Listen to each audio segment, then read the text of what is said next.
En este video vamos a tratar sobre las propiedades físicas de los alcoholes. Para ello debemos entender qué son los puentes de hidrógeno. Los puentes de hidrógeno son enlaces que se establecen entre moléculas capaces de generar cargas parciales. En el caso de la molécula de agua, se generan cargas parciales negativas en el extremo donde se encuentra el oxígeno y cargas parciales positivas en el extremo donde se encuentran los hidrógenos. La presencia de estas cargas parciales hacen que la molécula de agua actúe como un imán, en la que las partes con carga parcial positiva atraen a las partes con carga parcial negativa, generándose enlaces covalentes polares. Es decir, el oxígeno, que es más electronegativo, es atraído por el hidrógeno, que es menos electronegativo, formándose los puentes de hidrógeno. Esto permite que varias moléculas de agua se puedan unir entre sí.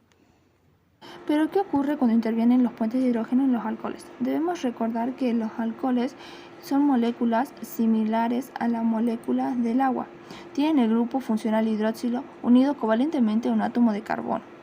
Si analizamos una molécula, por ejemplo el metanol, podemos ver que el hidrógeno, que es menos electronegativo, atrae el oxígeno, que es más electronegativo.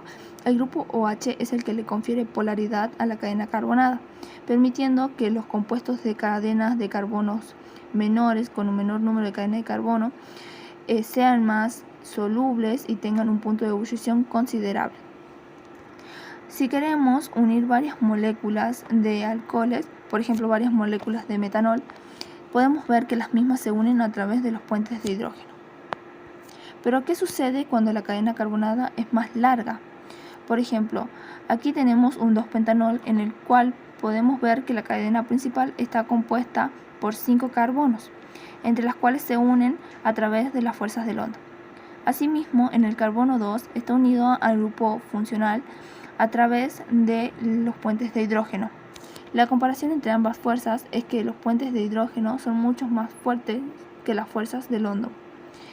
En el caso de las moléculas con una cadena carbonada más larga, es más difícil que las moléculas del compuesto se separen, por lo tanto el punto de ebullición es mayor.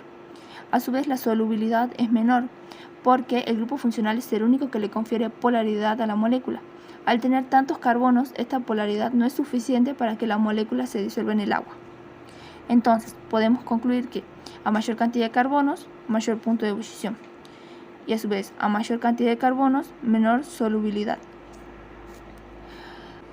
Otro ejemplo a analizar es el etilenglicol, en el cual podemos ver cómo la molécula de alcohol se puede combinar con una molécula de agua, y aquí